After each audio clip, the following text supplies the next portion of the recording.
मंगलाचरण। नमः समय साराय स्वानुभूत्या चकासिते चित स्वभावाय भावाय सर्वभावान्तरच्छिदे अनंत धर्मणस्तत्वं पश्यन्ति प्रत्यगात्मना अनेकान्तमयी मूर्ति नित्यमेव प्रकाशताम् वन्दे तु सर्वसिद्धे दुव्यचलमणोबलं गदिं पते मोक्षामि समय पाहुड मणमो शुद्ध केवली बड़िधम आत्मज्ञान ही ज्ञान है शेष सभी अज्ञान विश्व शांति का मूल है वीतराग विज्ञान वीतराग विज्ञान ही तीन लोक में सार वीतराग विज्ञान का घर घर हो प्रचार। द्रव्य गुण पर्याय का स्वरूप। हमने कल एक बात चर्चा में आई थी, कल अपन ने एक बात की थी, वो बात अच्छी थी, समझने जैसी थी कि रोज स्वाध्याय क्यों करना चाहिए और रोज स्वाध्याय क्यों करना चाहिए और रोज स्वाध्याय किसका करना चाहिए, क्या बात सुननी चाहिए, ये भी कल अपन ने ली थी थोड़ी सी चर्चा कि देखो स्वाध्याय रोज इसलिए करना है क्योंकि हमारी कल्पना करने की आदत बहुत बुरी है। हमारी सांसारिक कल्पनाएं बंद नहीं होती।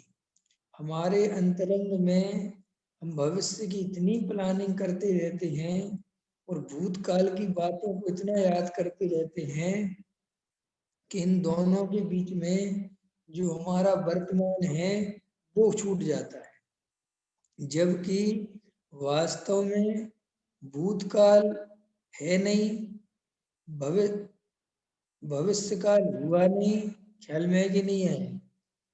भूतकाल है नहीं, वो खत्म हो गया। भविष्य काल अभी है नहीं और हमारे पास रहता है वर्तमान और हम वर्तमान देखते नहीं। जो वर्तमान देखते नहीं भविष्य उनका बनता नहीं और भूतकाल को ही देखते हैं, भविष्य को ही देखते हैं, वर्तमान को छोड़ के अपनी कल्पनाएं करते हैं। तो आचार्य भगवान कहते हैं कि उनका भविष्य है ही नहीं। वास्तव में वर्तमान में अपने ज्ञाय भगवान आत्मा को, वस्तु के स्वरूप को जो है, जिसकी सत्ता है, उसके बारे में सोचो ना। भविष्य में संसार की प्लानिंग करने में विचार करो। संसार की प्लानिंग करने से क्या कुछ भी हमारे अनुसार हो जाएगा क्या? इसीलिए संसार की प्लानिंग के भाव आते भी हों, कल्पनाएं चलती भी हों, उनको एकदम हे समझो, एकदम अकिंचित कर समझो, एकदम अंदर से निर्णय रखो कि ये सब व्यर्थ की कल्पनाएं हैं, इनसे कुछ होने वाला नहीं है, कुछ नहीं। देखो भाई, हमारे जीवन में हमें जो ज्ञाय भगवान आत्मा के दर्शन नहीं हो रहे हैं, जो सम्यक दर्शन प्राप्त नहीं हो रहा है, उसका कारण क्या है? उसका कारण है कि हमारी भविष्य की कल्पनाएं चलती रहती हैं, भूतकाल की यादें चलती रहती हैं और उन्हीं में उलझे रहते हैं। भविष्य में वासनाओं की कल्पनाएं चलती रहती हैं, भोगों की कल्पनाएं चलती रहती और बस अपने बस उसी में लगे रहते हैं। देखो, स्वाध्याय करने का मतलब ये है कि स्वाध्याय जो वास्तविकता है स्वाध्याय की, वो ये चाहिए कि जो दिन भर में भावुकता में, अज्ञानता में जो कल्पनाएं हो भी गई हैं, तो वो जब अपन ने स्वाध्याय सुना तब वे कल्पनाएं खत्म हो जानी चाहिए। ख्याल में है ना? एकदम विलीन हो जाए, अंदर से बिल्कुल निर्णय लेना चाहिए, खत्म हो। फिर जब कल वापस अभी फिर चालू होगा, फिर कल्पनाएं होंगी, फिर वेद ज्ञान करो। ये और आपको कब तक करना पड़ेगा? ये जब तक करना पड़ेगा जब तक हमें श्रद्धा के लेवल पे वेद ज्ञान नहीं हो जाएगा, जब तक हमें सम्यक दर्शन नहीं हो जाएगा तब तक बार बार करना पड़ेगा, और कोई उपाय नहीं है। क्यों? जैसे देखो, अभी ऐसा ऐसा समझ लो कि कोरोना से जो पीड़ित हैं, जो कोरोना बीमारी आई है, साहब 2 गज की दूरी और मास्क है जरूरी, ख्याल में है कि नहीं है? तो ऐसा कोई प्रश्न करे, ये कब तक करना है? कि साहब जब तक इसकी एंटीबायोटिक नहीं आ जाती, जब तक ये बीमारी नहीं चली जाती, जब तक आपकी है ना, एक बार आपकी एंटीबॉडी नहीं बन जाती, ऐसे। तो जैसे वहां पर सुरक्षा रखनी पड़ती है, ऐसे ही जब तक हमारा भेद ज्ञान मजबूत नहीं हो जाता, समझ लो हमें छाया सम्यक दर्शन नहीं हो जाता, तब तक हमें वेद ज्ञान का अभ्यास करना चाहिए। हमें ये नहीं सोचना चाहिए कि साहब हमारा तो बहुत वेद ज्ञान हो गया, हमारा तो बहुत स्वाध्याय हो गया, अब तुम सब नहीं नहीं। ये निरंतर जब तक ये मोह की कल्पनाएं बंद नहीं हो जाएं, तब तक क्या करना चाहिए? वेद ज्ञान का कार्य करते रहना चाहिए। मोह की कल्पना बंद हो जाए तो वेद ज्ञान अपने आप बंद हो गया। समझ में आया? नहीं समझ में आया? माने जब मोह चल रहा है तो उसके मोह के नाश के लिए वेद ज्ञान जरूरी है। क्या चाहिए? वेद ज्ञान जरूरी चाहिए। तो हमारे अंतरंग में ये स्वाध्याय करने से निरंतर वेद ज्ञान की जागृति बने, ऐसा स्वाध्याय करना चाहिए। स्वाध्याय करने का मतलब ये नहीं है जब स्वाध्याय तो रोज करते हैं लेकिन कोई अंतरंग नहीं। अंतरंग में देखो, जब स्वाध्याय करने बैठे हम, ये समझें कि दिन भर में जो हमने व्यर्थ की कल्पनाएं करी थी, जो व्यर्थ में पागलपन करे थे, इधर उधर की बातें करी थी, घंटों बर्बाद कर दिए। अब हम बिल्कुल 1 घंटे जो तत्व की चर्चा चल रही है, इसमें पूरी तरह एकाग्रता से सुनना है और अंतरंग की धूल साफ कर देनी है। जैसे हम जिस घर में रहते हैं तो हमें रोज भोजन बनाना पड़ता है, रोज रसोई साफ करनी पड़ती है, रोज खाना बनाना पड़ता है, रोज भोजन करना पड़ता है, रोज नहाना पड़ता है, जैसे होता है ना, ऐसे ही श्री गुरु कहते हैं तुम्हें जब तक ये सांसारिक कार्यों में प्रवृत्ति चल रही है, जब तक ये मोह राग द्वेष की धूल लग रही है रोज, तब तक तुम्हें भेद ज्ञान रूपी जल से निरंतर इसको साफ करना चाहिए। ख्याल में आ रहा विवेक जी? समझ में आ रहा कि नहीं आ रहा? क्योंकि अभी हमारी प्रवृत्ति जो है वो संसारी जीवों की तरह है। हम जल्दी से बह जाते हैं, जल्दी भावुक हो जाते हैं, जल्दी हमारा मोह हमें घेर लेता है, जल्दी राग द्वेष के परिणाम, जल्दी कसाएं वासनाएं सब जल्दी जल्दी घेरती है ना, क्योंकि अपनी ह्यूमिनिटी बिल्कुल क्या कहते हैं, है ना, प्रतिरोधक क्षमता बिल्कुल कमजोर है कि नहीं है? विवेक जी, आज मैंने देखा था आपका जो राशि फल है ना, वो मुझे पता है, और मैंने पढ़ा था आपका भविष्य बहुत सुंदर है, और मैंने देखा आपको 2 साल बाद राजयोग है। समझना अनुरंजन जी, ख्याल में है कि नहीं आ? आज मैंने देखा जिसके जन्मांक में 9 नंबर आता हो, उसके जीवन में कभी भी कोई विपत्ति नहीं आती, और कोई विपत्ति आती है तो उससे सुलझ जाता है कि नहीं? वो बढ़िया से बढ़िया राजयोग है। अब कैसा लग रहा है? अब देखो तुरंत अपना 9 नंबर दिखने लगता है मेरे में, है कि नहीं? देखो अपन को कितनी ज्यादा कमजोर है अपन, कि जरा सी कोई संसारिक लाभ हानि की बात करता है किसी भी रूप में, तो अपन उसको तुरंत कैच करते हैं, तुरंत अपने में मिलान करते हैं, करते कि नहीं करते? तो श्री गुरु कहते हैं कि देखो तुम्हारा मोह बहुत तगड़ा है, ख्याल में है कि नहीं है? इसलिए भेद ज्ञान भी तगड़ा करना पड़ेगा। जब मोह मजबूत है तो भेद ज्ञान भी बहुत मजबूत करना पड़ेगा। देखो, मैं तो अपने को ही देखता हूँ, इतना भेद ज्ञान करने पर बार बार मोह का नशा चढ़ता है, बार बार संसार में सुख की कल्पना होती है, बार बार संयोगों में सुख दुख दिखाई देता है। तो फिर जब भैया बीमारी ऐसी लगी हुई है तो दवाई भी रोज खानी पड़ेगी। क्या कहा मैंने? दवाई रोज खानी पड़ेगी। और कोई इस भ्रम में तो रहना ही मत कि स्वाध्याय रोज रोज सुनते हैं बंद कर देते हैं, अब क्या रखा है, ठीक है, वही वही बात आती है। दवाई वही वही होती है विवेक जी के, दवाई बदल बदल के होती है हैं? अब आपको बीपी की प्रॉब्लम है ना निरंजन जी, कोई डायबिटीज की प्रॉब्लम है, तो दवाई वही होती है कि रोज रोज बदल के खाते हो? कि जब बीमारी एक है तो दवाई भी फिर वही चाहिए, जब बीमारी एक है तो दवाई भी वही चाहिए, चाहिए कि नहीं चाहिए? और जिस दिन दवाई खाना भूल जाओगे उस दिन क्या होगा? बीमारी और ज्यादा बढ़ जाएगी। ऐसे ही श्री गुरु कहते हैं कि तुम बहुत कमजोर हो, निरंतर वेद ज्ञान के अभ्यास में प्रवृत्ति करो। ये तो अपन का दुर्भाग्य है कि अपन एक टाइम स्वाध्याय करते हैं, कायदे से तो 2 टाइम करना चाहिए। नहीं समझे? सुबह, क्योंकि सुबह करेंगे तो वो दिन भर चलेगा, और बस शाम को करेंगे तो वो रात में चलेगा। दवाई चाहिए नहीं, 6-6 घंटे में डोज देते ना वो डॉक्टर, ये 6 घंटे का डोज होता है ना, एक डोज दे दिया भैया, अब दोपहर में दूसरी खुराक लेना, फिर वो 2 डोज वो काम करेगा, रात को एक सोते समय लेना।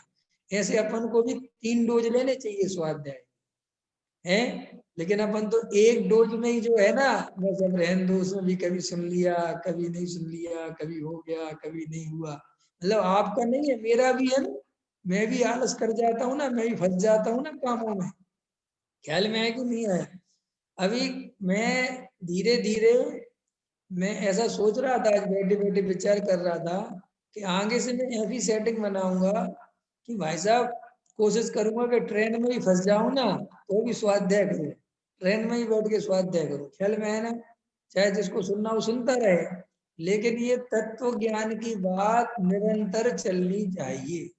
अंतरंग, और ऐसे नहीं रट्टा मारने के लिए नहीं चलनी चाहिए।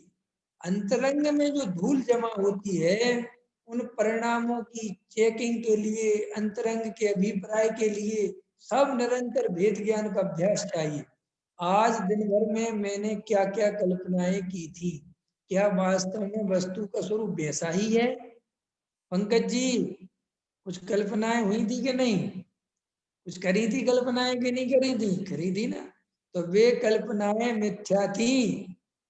ख्याल में आएगी ना, झूठी थी, पागलपन था, मोह के नशे में की थी। जैसे शराब, शराब को पीकर शराबी क्या बोलता है, क्या कहता है, क्या करता है, उसको कोई होश नहीं रहता। जब उसका शराब का नशा उतरता है, तब उसको होश में आते हुए कहता है, रे रे रे रे, ये तो साहब शराब बुलवा रही थी, मैं नहीं बोल रहा था। ऐसे ही ये कल्पनाएं किसने कराई दिन भर में? जीव ने करी कि मोह ने कराई? जल्दी बोलो। मैंने नहीं करी, ये मोह का नशा चढ़ गया था। किसका नशा चढ़ गया था? हाँ, एक बार एक राजा की सवारी जा रही थी और एक शराबी रास्ते में खड़ा हुआ था।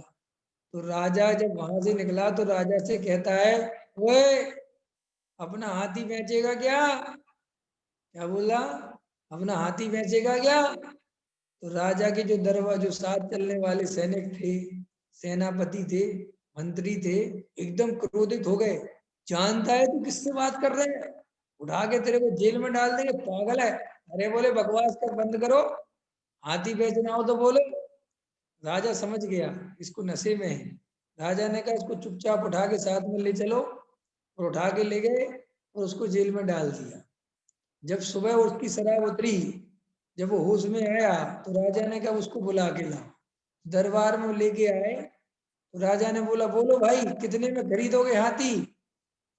तो वो कहता है, साहब, हाथी खरीदने वाला तो गया, हाथी खरीदने वाला तो गया, वो है ही नहीं। अभी मैं तो एक आम आदमी हूँ भाई साहब, मेरे को गलती हो गई, छोड़ दो। श्री गुरु कहते हैं, जैसे शराब के नशे में वो हाथी खरीदना चाहता है, ऐसे ही तो मोह के नशे में मेरा मकान, मेरी दुकान, मेरा बेटा, मेरा घर, मैं ऐसे करूंगा, वैसे करूंगा, मैं ये करूंगा, मैं वो करूंगा, मैंने ये कर दिया, मैंने वो कर दिया, मैंने ये कर दिया। ये सब कौन का नशा है? इस सारा का सारा नशा मोह का है। और ये मोह भयंकर चढ़ चढ़ के बोल रहा है। समझ गए? नहीं समझ गए? और जीव को भ्रम से कैसा लग रहा है कि मैं होश में हूं, जबकि होश में नहीं है अपन, ये नशे में है। और ये नशा अपने को इतना इतना भयंकर चढ़ा हुआ है कि जैसे शराबी को तो एक अवसर मिलता है कि नहीं बीच में, जैसे उसने शराब पी, 2 घंटे बाद, 4 घंटे बाद, 6 घंटे बाद, 8 घंटे बाद उतर जाएगी। उसको अवसर मिलता है सोचने समझने का कि अरे शराब क्या क्या कराती है। लेकिन इस जीव को इस मोह का नशा ऐसा चढ़ता है कि अवसर ही नहीं मिलता। तो वो अवसर है स्वाध्याय। वो अवसर क्या है? स्वाध्याय। इसलिए ऐसा सोचा करो कि नशा मुक्ति केंद्र चलते हैं ना। कौन सा केंद्र चलता है? नशा मुक्ति केंद्र। तो ये स्वाध्याय जो है वो नशा मुक्ति केंद्र नहीं है, मोह नशा मुक्ति केंद्र है। जो मोह का नशा चढ़ता है उससे मुक्ति दिलाने के लिए जहां चर्चा होती हो उसका नाम स्वाध्याय है। स्वाध्याय हर चीज का नाम नहीं है, हर जगह का नाम, हर बात का नाम स्वाध्याय नहीं है।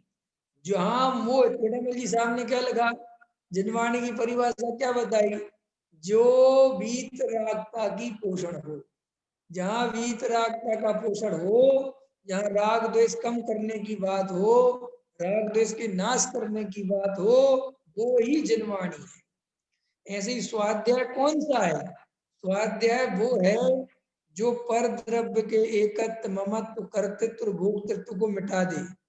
कौन स्वाध्याय कौन है? जो निमित्त की बुद्धि को मिटा दे। स्वाध्याय कौन है? जो शुभ भाव में धर्म की बुद्धि को मिटा दे। स्वाध्याय कौन है? जो अपने शुद्धात्मा का दर्शन करा दे। ख्याल में है कि नहीं है? अपने स्वरूप का जो दर्शन करा दे वो स्वाध्याय। तो ये स्वाध्याय इतना जरूरी है हमारे जीवन में। स्वाध्याय के नाम पर लकीर के फकीर बनने की बात नहीं चल रही है। स्वाध्याय का अर्थ है कि तत्व की बात सुनकर मोह का नशा कमजोर पड़े और फिर वेद ज्ञान विशेष चले। क्या कहा मैंने पंकज जी? स्वाध्याय के माध्यम से तत्व विचार की अंदर फीलिंग जगे और फिर विशेष तत्व विचार चले। कल मैंने लिया था ना, स्वाध्याय के बाद क्या करना है? एक एकांत में बैठ के शांति से, गहराई से आत्मा का अवलोकन करना है। देखो, जो लोग स्वाध्याय में ही नहीं बैठते वे आत्मा का अवलोकन कैसे करेंगे? क्योंकि उनका बाहरी स्ट्रक्चर जो मोह है वो बिल्कुल ढीला इतना होता ही नहीं कि वो तत्व विचार में उपयोग लगाना। ख्याल में है नहीं है? कई लोग क्या करते हैं, जैसा हमने तो 10 साल पहले बहुत स्वाध्याय कर लिया और खूब स्वाध्याय किया, हमारा मन नहीं लगता।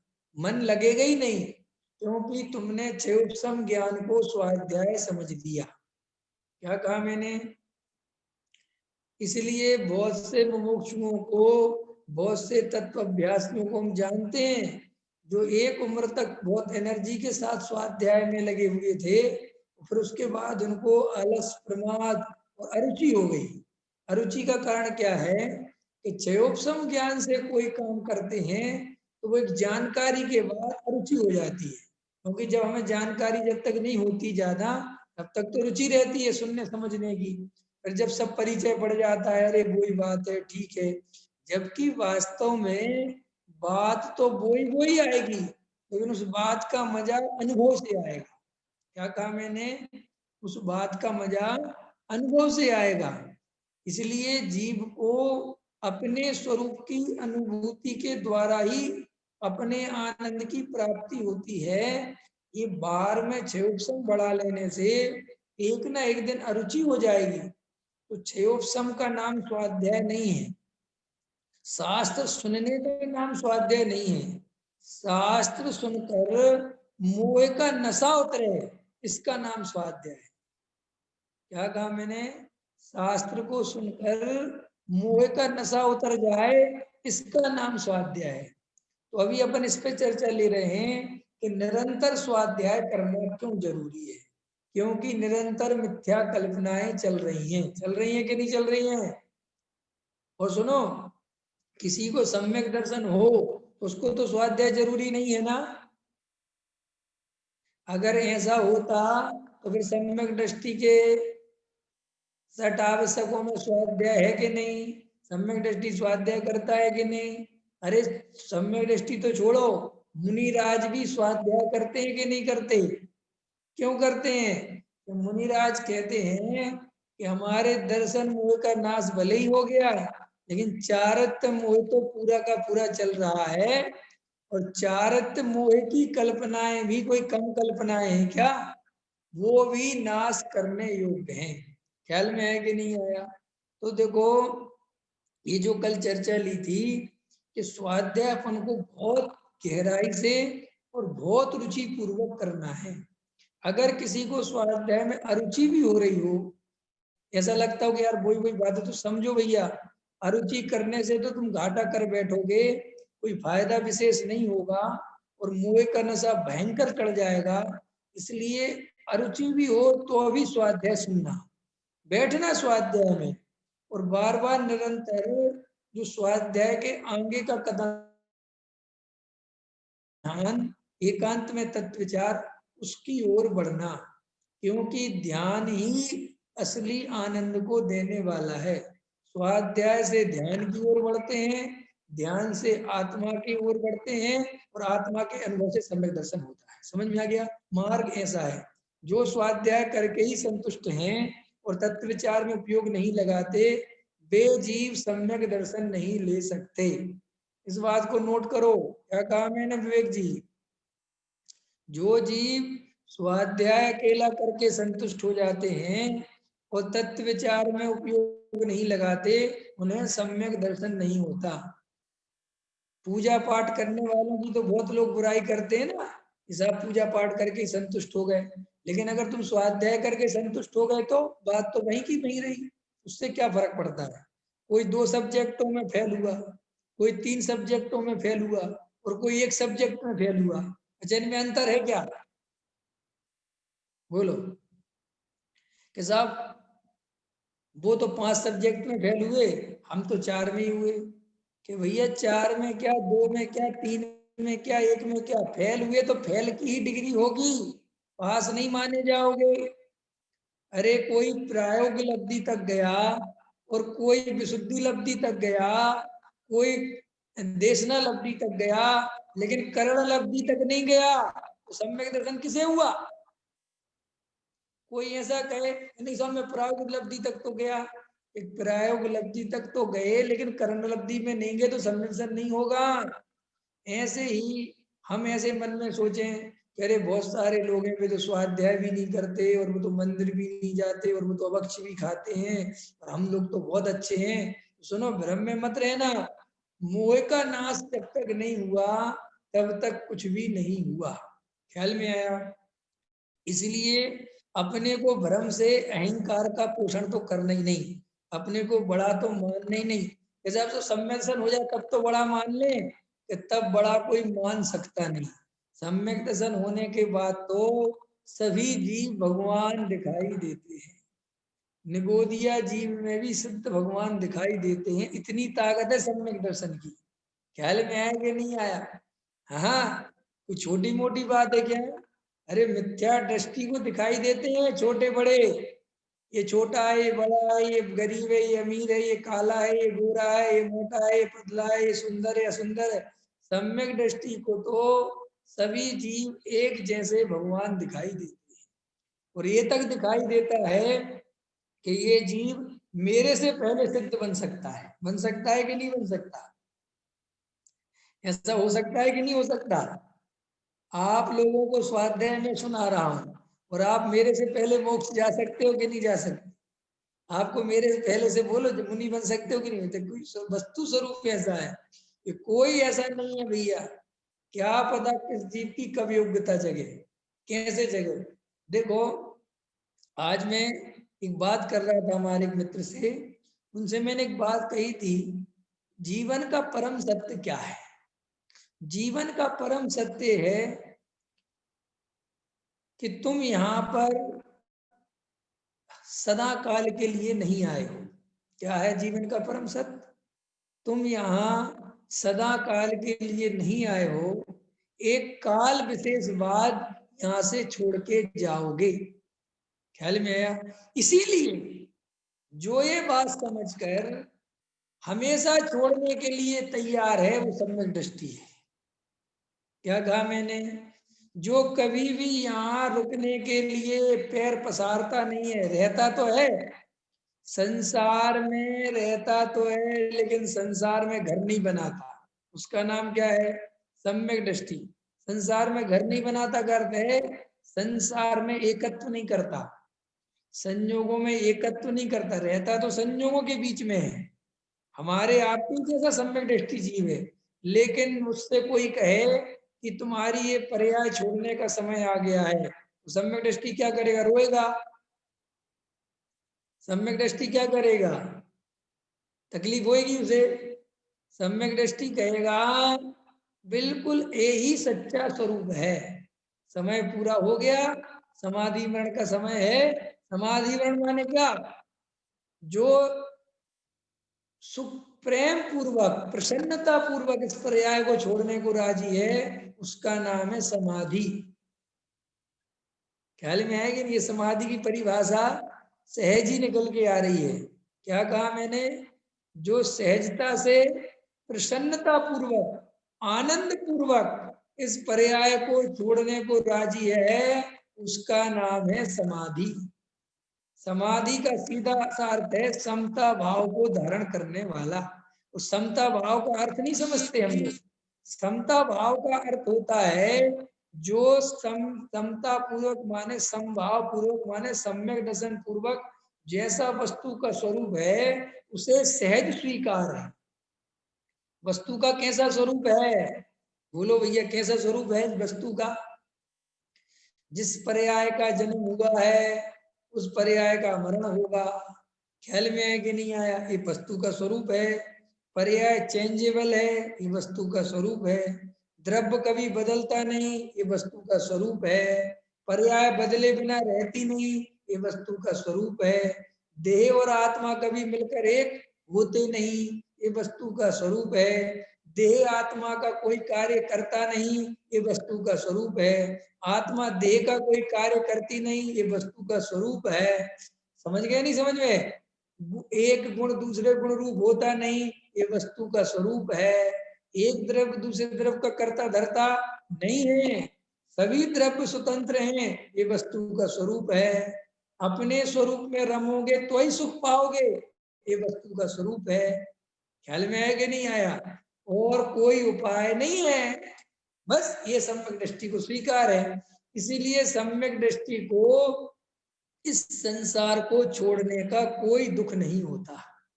क्यों? क्योंकि उसने संसार को अपना कभी समझा ही नहीं। और हमें एकत्व ममत्व कर्तृत्व भोक्तृत्व जो चल रहा है प्रति समय, यही तो दुख का कारण है। बोलो, अभी हमें कोई बता दे कि तुम्हारी ये बीमारी है और तुम्हें छोड़ के जाना पड़ेगा, तो हम तो आर्त रोध ध्यान में पूरा टाइम निकाल देंगे। हमारे बच्चों का क्या होगा, हमारे घर का क्या होगा, हमने तो लोगों को इतना पैसा दे रखा है, हमारे व्यापार का क्या होगा? लगेगा कि नहीं लगेगा? ख्याल में है कि नहीं आया? और ये श्रद्धा के लेवल पे लगेगा, ये चारित्र्य के लेवल पे लगेगा, ये चेक करना अपना अपना। ख्याल में? अगर श्रद्धा के लेवल पे चले लगेगा तो भाई मेहनत करो ताकि वो श्रद्धा के लेवल से हट जाए। चारित्र्य के लेवल पे चले तो चलेगा, लेकिन श्रद्धा के लेवल पे नहीं होना चाहिए। ख्याल में आ रहा कि नहीं आ रहा है? ये मोह का नशा उतार दो। देखो भैया, पर्याय 100% अपने अनुसार परिणमन नहीं करती, वो पर्याय बदलती है, ये निर्णय करो। अपने हाथ में कुछ नहीं है। आपको हमेशा ऐसी बातें कहने को सुनने को मिलेंगी, ये आपने गलत काम कर दिया, ये आपने सही काम कर दिया, आपने बहुत अच्छा काम कर दिया, ये आपने बहुत बुरा काम कर दिया। तुम्हें अंदर श्रद्धा कैसी होनी चाहिए? ना अच्छा काम करने वाला मैं हूँ और ना बुरा काम करने वाला मैं हूँ। मैं तो ज्ञान स्वभावी जीव तत्व हूँ, लेकिन अपन को ये निमित्त नैमित्तिक संबंध से घने हैं कि पूरे टाइम ये मोह घेर के रखता है कि काम तो मैंने बहुत अच्छा किया, मैंने घर गृहस्थी बहुत अच्छी बनाई, मैंने बच्चों को बहुत अच्छे संस्कार दिए, मैंने बहुत बढ़िया शिक्षा दिलाई, वरना आज मेरे बच्चे कुछ भी नहीं बन पाते, मैंने बहुत बुद्धि लगाई। सब महामोह से पीड़ित दशा है, ये सब मोह का नशा चढ़ा हुआ है। श्री गुरु कहते हैं ये मोह का नशा ढीला नहीं हुआ तो समझ लेना महा दुख निकट है। वर्तमान में भी हम मोह के कारण बोलो अच्छे स्कूल से अच्छी शिक्षा मिलती है कि अपने उपादान से मिलती है? बोलो। है? लेकिन ये देखना अभी बताता हूं मैं। ऐसा होने पर भी देखो अपनी गहराई में हम ये देखते हैं कि छोटे छोटे गांव के बच्चे बड़े बड़े आईएएस ऑफिसर बन रहे हैं, बड़े बड़े कलेक्टर हैं, वो हिंदी मीडियम में पढ़े हैं, उनके माँ बाप के पास कोई पैसा नहीं था, है ना, सरकारी स्कूल में पढ़े हैं जहाँ टीचर भी नहीं था। इतना सब कुछ देखते हैं अपन, फिर भी अपनी हिम्मत नहीं पड़ती कि अपन अपने बच्चे को सरकारी स्कूल में करा दें। बोलो कर सकते हैं? है अंदर लगता है अरे नहीं नहीं नहीं ऐसा थोड़ी हो सकता है, नहीं नहीं बढ़िया से बढ़िया बढ़िया। जबकि वास्तव में श्री गुरु कहते हैं ये भाव आवे भी तुम्हें कि बढ़िया से बढ़िया, लेकिन अंदर निर्णय क्या होना चाहिए कि मेरे करने से कुछ होने वाला नहीं। देखो सम्यक दर्शन क्या है? सम्यक दर्शन किसी क्रिया का नाम नहीं, सम्यक दर्शन किसी परिणाम का नाम नहीं। परिणाम का नाम क्यों नहीं है? क्योंकि परिणाम चारित्र मोह में जाते हैं। क्या कहा मैंने?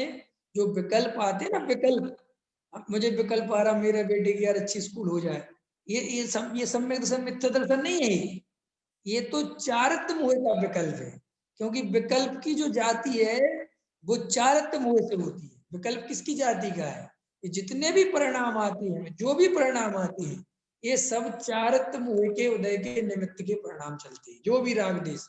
और जो सम्यक दर्शन है वो अभिप्राय का नाम, सम्यक दर्शन श्रद्धा का नाम है। सम्यक दर्शन माने वो परिणाम तो आया और गया, लेकिन उस परिणाम के प्रति, उस क्रिया के प्रति तुम्हारी श्रद्धा क्या है? अगर तुम्हारी श्रद्धा भी यही है कि अच्छी स्कूल में पढ़ाऊंगा तो मैं लड़के को अच्छा बना दूंगा, ये मेरे हाथ में है, तो फिर तुम्हें मिथ्या दर्शन चल रहा है। अंतर समझ में आया? अब ये बात हमें अंदर में कितनी अंदर निर्णय में आनी चाहिए कि देखो, मैंने उनसे फिर इस चर्चा में एक बात और कही थी कि देखो वर्तमान काल को देखो अथवा भूतकाल को भी देखो, कितनी क्षण भंगुरता है संसार की। इस पर्याय के छूटने का कोई समय सुनिश्चित नहीं है। वर्तमान में हाहाकार मचा ही रहता है, रोज लड़ाई झगड़े चल रहे हैं, एक्सीडेंट हो रहे हैं, मानव की क्या स्थिति है। अभी कल आया था एक घटना घटी कहीं पर, किसी ये भी भूल गया मैं, उसमें आया था वो सर्किट हुआ, लाइट का खंबे से सर्किट तार टूटा और वो एक घर में गिरा और उसमें 5 7 10 लोग मर गए। ख्याल में है कि नहीं आया?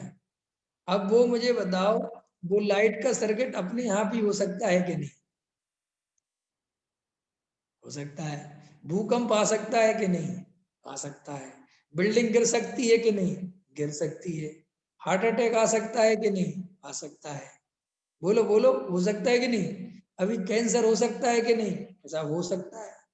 हो सकता है कि नहीं हो सकता? बोलो। आयु क्रम अभी पूरा होए, अभी बाहर निकले, एक्सीडेंट हो सकता है कि नहीं? जिस ट्रेन में हम सफर कर रहे हैं वो ट्रेन पलट सकती है कि नहीं? जिस बस में हम जा रहे हैं उसका एक्सीडेंट हो सकता है कि नहीं? कितनी सारी घटनाएं घट सकती हैं इस पर्याय को बदलने के लिए। और ये घटनाएं निरंतर घट रही हैं लोक में, निरंतर संसार में ये घटनाएं घट रही हैं। फिर भी आचार्य भगवान कहते हैं इस जीव का मोह का नाश नहीं होता। ये आश्चर्य है। मोह माने क्या? ये पर्याय बदलेगी इसको निर्णय नहीं होता, जबकि निरंतर पर्याय बदलते हुए देख रहा है। ख्याल में आया कि नहीं आया? फिर भी श्री गुरु कहते इतना मोह पागल है कि इसको बात समझ में नहीं आती कि देखो वही कैसी कैसी घटना है। देखो आचार्य भगवंतों ने इस बात को समझाने के लिए उदाहरण कितना बढ़िया दिया। ये अपने यहाँ का मूल उदाहरण है, ये आचार्य कुंद कुंदेव का। किसका? साहब, जैसे जंगल में आग लगी हो और एक पेड़ के ऊपर कोई बैठा हो और वो वहां ऊपर पेड़ पे देख देख के हंसता हो कि देखो उस पेड़ में आग लग गई, देखो उस पेड़ में आग लग गई, देखो वो पेड़ जल गया, देखो वो पेड़ जल गया, और खुद के बारे में ना सोचता हो कि अभी थोड़ी देर बाद तो ये पेड़ भी जल जाएगा जिसपे मैं बैठा हूं। और वो दूसरे के जलते हुए पेड़ों को देखकर मनोरंजन कर रहा है, हर्ष विषाद कर रहा है, और अपने बारे में विचार नहीं कर रहा है। श्री गुरु कहते ऐसे ही संसारी जीव की दशा है। कभी इसके माँ बाप मर जाते हैं, कभी इसके भाई बंधु मर जाते हैं, कभी पड़ोसी मर जाते हैं, कभी कोई मर जाता है और उनके शमशान में जाता है, और घटनाएं रोज घटती हैं कि आज साहब इसको कैसे मर गया, कि साहब इसको हार्ट अटैक आ गया, साहब ये कैसे मर गया, अरे कल तो बहुत बढ़िया था, साहब पता नहीं रात में हार्ट अटैक आया चला गया, तो साहब ये तो बहुत बढ़िया था, कि साहब रास्ते में क्या एक्सीडेंट हो गया, ट्रक के नीचे आ गया मर गया, साहब ये तो बहुत बढ़िया था, इसको क्या हो गया, साहब कैंसर निकल आया। श्री गुरु कहते हैं इतनी ज्यादा क्षणभंगुरता से भरा हुआ संसार है, फिर भी ये जीव इतनी सोच समझ के बुद्धि लगा रहा है, इतना सोच समझ के चल रहा है कि जैसे वास्तव में इसकी प्लानिंग से इसका संसार चल जाए। और मैं आपसे प्रश्न करता हूं, हृदय भर के सोचो सचिन जी, हृदय भर के सोचो, जिन लोगों की पर्याय छूट गई, क्या वो प्लानिंग नहीं करते थे? उनके पास प्लान नहीं थे क्या? हमारे माँ बाप हमारी शादी कर गए और हमारे माँ बाप ये सोचते रहे कि हमने जितने अभावों में जी लिया, हमारे बच्चे उतने अभावों में नहीं जिएंगे, तो सोचते हैं ना अपन, ख्याल में है ना। लेकिन आपको पता है, आपके माँ बाप ने आपसे भी ज्यादा अभावों में जी लिया, और उनके माँ बाप क्या सोचते थे कि हम इसको नहीं जीने देंगे। समझना मेरी बात, समझ रहे हो क्या कह रहा हूं? समझ में आ रही पंकज जी? है, आपने जितनी तकलीफ संघर्ष किया होगा, आपके बेटे ने उससे आधा नहीं किया, लेकिन ना बेटा सुखी हुआ ना तुम, और ना उसका बेटा। क्यों? कि ये सुखी होने का उपाय नहीं है। ख्याल में है कि नहीं आया? अरे भाई, मेरे पिताजी एक कमरे के मकान में रहते थे, मैंने 10 कमरे का घर बनवा लिया, मेरे लड़के ने 20 कमरे का बनवा लिया, लेकिन ना पिताजी एक कमरे के मकान में सुखी होता है जी, ना 10 कमरे के मकान में सुखी होता है जी, ना 1000 कमरे के सुखी होता है जी। ख्याल में कि नहीं? क्यों? क्योंकि सुख दुख का कारण तो ये मोह है। ये मोह का नशा उतर जाए तो जीव सुखी है, और मोह का नशा चढ़ जाए तो जीव दुखी है। ख्याल में है कि नहीं आया? एक कहानी सुनाता हूं मैं तुम्हें, 2 मिनट में, सिकंदर की। सिकंदर एक बार कहीं से गुजर रहा था, और एक फकीर उसको मिला। तो किसी ने बताया कि वो फकीर है, वो बहुत जबरदस्त फकीर है और बड़ा ज्ञानी है। तो सिकंदर उसके पास गया, तो सिकंदर जाके बोला कि मेरे पास इतना वैभव है और तू क्या फकीर है, और मेरे पास ये सब कुछ है, मैं दुनिया का संपत्ति इकट्ठी कर ली मैंने, मैं सबसे बड़ा सम्राट हूँ। फकीर ध्यान से सुन रहा था, तो फकीर की आंखों में जो चमक थी, तो सम्राट सिकंदर देख रहा था कि इसको मेरी बातों से कोई प्रभाव नहीं पड़ रहा है, इसको कोई अंतरंग में कोई ऐसा नहीं लग रहा, हीन भाव नहीं आ रहा, कोई ऐसा इसको दिख रहा है, ऐसा लग रहा है इतना सुनने के बाद भी इसके अंदर कुछ और है, ये किसी और चीज का सम्राट है। तो सम्राट से उसने कहा कि तुम्हारे पास ये सब कुछ है, तो उसने एक अपनी थैले में से एक चमकीली चीज निकाली। ख्याल में है कि नहीं आया? उसने एक चमकदार चीज निकाली, सम्राट से कहा कि मैं इसको तराजू पर रखता हूँ। ख्याल में है कि नहीं आया? किस पर रखता हूँ? एक तराजू ले आओ, बड़ा तराजू, और इसको एक तरफ मैं रखता हूँ, और तुम अपनी जितनी भी सोना चांदी हीरे जवाहरात पन्ना माणिक मोती जो भी तुम्हारे पास है, वो तुम दूसरे पल्ले पर रखो, ठीक है? और अगर ये मेरा जो चमकदार जो भी चीज है, ये अगर उससे कमजोर पड़ गया वजन में, समझ गए, पड़ला अगर तुम्हारा झुक गया, तो मैं तुम्हारे सामने सिर झुका लूंगा, ठीक? और अगर पड़ला मेरी तरफ झुका और तुम्हारा माल हल्का पड़ गया, तो फिर तुम देखना तुम्हें क्या करना है।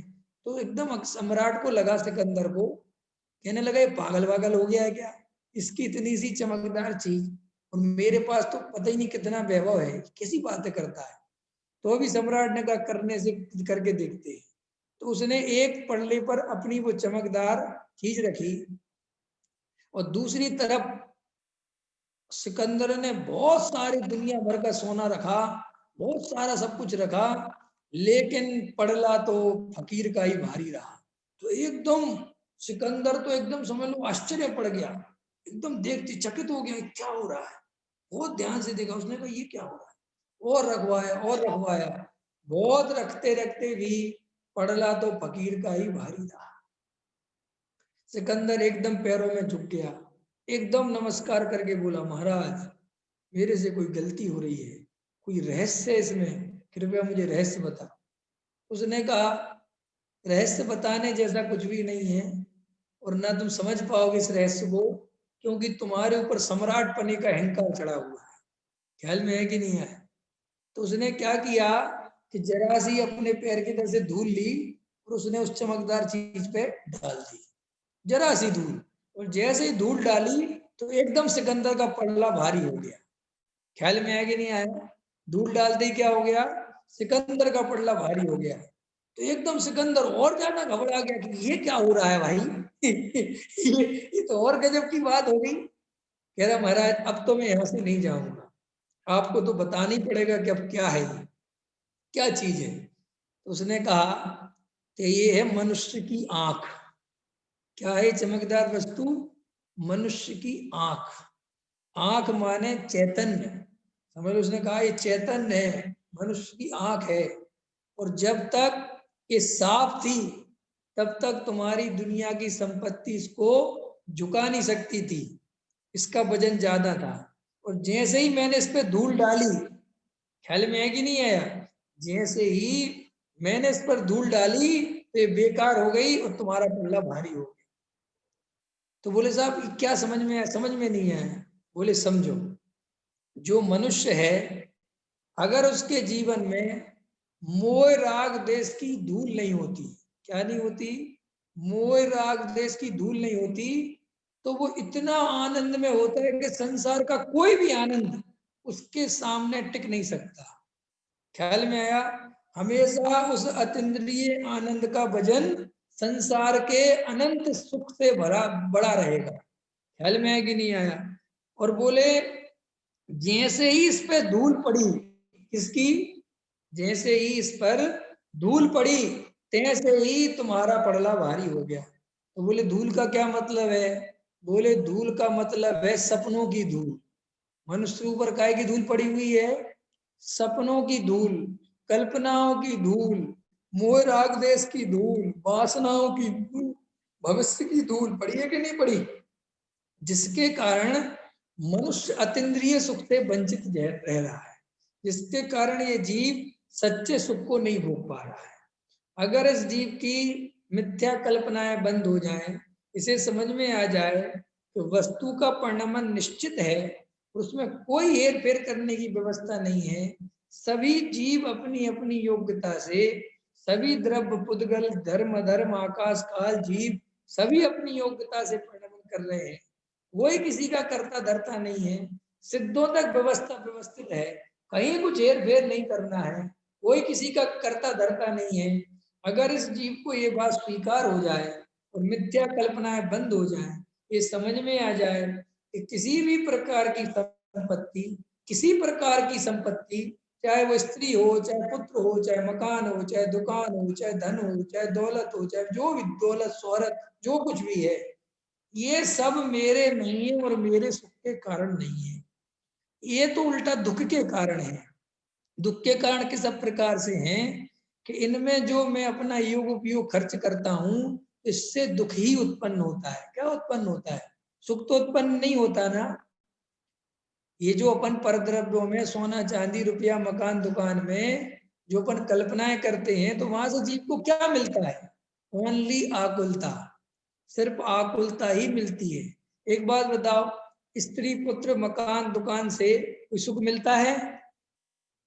विवेक जी, आज एक चुटकुला पढ़ा था मैंने, चुटकुला सुनाता हूँ। पत्नी ने पति से कहा, पत्नी ने पति से कहा कि कंप्लीट और फिनिश में क्या अंतर है। इंग्लिश पढ़ा रही थी अपने बच्चे को, तो क्या पूछा अपने पति से? कंप्लीट और फिनिश में क्या अंतर है? तो पति ने जो उत्तर दिया वो बहुत अच्छा था। पति ने कहा तुमसे मेरी शादी हो गई तो तुम कंप्लीट हो गई, और मेरी तुमसे शादी हो गई तो मैं फिनिश हो गया। ख्याल में आया कि नहीं आया? कंप्लीट और फिनिश कर समझ गए कि नहीं समझ गए? तुम्हारी मेरे से शादी हुई तुम तो कंप्लीट हो गई, और मेरी तुमसे शादी हुई तो मैं क्या हो गया? फिनिश। उसके बाद क्या हुआ कि पति फरार है। उसके बाद चुटकुले में क्या लगा था कि पति फरार है। तो श्री गुरु कहते हैं तुम जितने भी संयोग बनाते हो सुखी होने के लिए, आंख खोलकर देखो तो सुखी हुए कि नहीं हुए। संतुष्ट हुए कि नहीं हुए, कि जबरदस्ती में संतुष्ट होना पड़ा? बोलो। हमारा लड़का इतना होशियार नहीं है कि वो आईएएस बन जाए, हम बनाना तो चाहते हैं लेकिन वो इतना होशियार नहीं है। तो फिर हमने कहना चालू कर दिया कि जैसा है भाई वैसे ही भला। उसका अर्थ क्या है? हम संतुष्ट हुए नहीं, जबरदस्ती में संतुष्ट होना पड़ा। ख्याल में? हम जैसी पत्नी चाहते हैं वैसी पत्नी नहीं है हमारी, फिर भी कोई उपाय नहीं है ना दूसरी करने का, तो फिर संतुष्ट होना पड़ा। ख्याल में आया कि नहीं आया? हम जैसा मकान चाहते हैं वो वैसा किसी का नहीं है। आज तक किसी के सपनों का मकान सही बन पाया? मैं एक से एक मकान वालों के पास गया हूँ, एक से एक बढ़िया, जिनकी पूरी दुनिया तारीफ कर रही जिनके मकान की, वो भी कहते हैं कि यार इसमें ये कमी रह गई, बस ये थोड़ी सी गलती रह गई। और हम इसको भी, और देखो, बढ़िया से बढ़िया मकान बनाते हैं लोग, सपनों का मकान जिसे कहते हैं, और कुछ दिन बाद उसमें कमियां दिखने लगती हैं, उसे बेच तक देते हैं। बड़ी मेहनत से बनाते हैं और बेच देते हैं। बोलो होता है कि नहीं होता है? हैं? अच्छा, अपन अपने शरीर से संतुष्ट हैं सचिन जी? जैसी आपको बॉडी स्ट्रक्चर मिला है, आप इससे खुश हो? खुश नहीं हो, लेकिन खुश होना पड़ता है। ये जो चेहरा मिला है ना, ये रोज देख देख के इसमें एकत्व हो जाता है। क्या कर लेते हैं अपन? एकत्व। ख्याल में है ना? तो जब अपन एकत्व कर लेते हैं तो फिर इसको अच्छा लगने लगता है। लेकिन हृदय में क्या होता है कि मौका मिले ना तो बदल दें। ख्याल में है ना? कोई अपने नाक की सर्जरी करा ले, ये तो लेकिन अपन करा नहीं सकते ना। करा नहीं सकते माने, ख्याल में है कि नहीं है? तो अपन को गहराई से इसका विचार करना चाहिए। ठीक है, अभी का समय हो गया, तो आज अपन ने स्वाध्याय क्यों करना चाहिए और क्या क्यों जरूरी है, इस पर विशेष चर्चा ली। कल स्वाध्याय नहीं हो पाएगा, ठीक है ना? कल शाम को स्वाध्याय नहीं हो पाएगा, रात को, क्योंकि मैं ट्रेन में रहूंगा।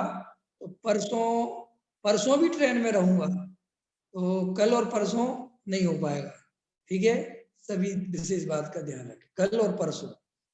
सहजानंदी शोध स्वरूपी अविनाशी में आत्म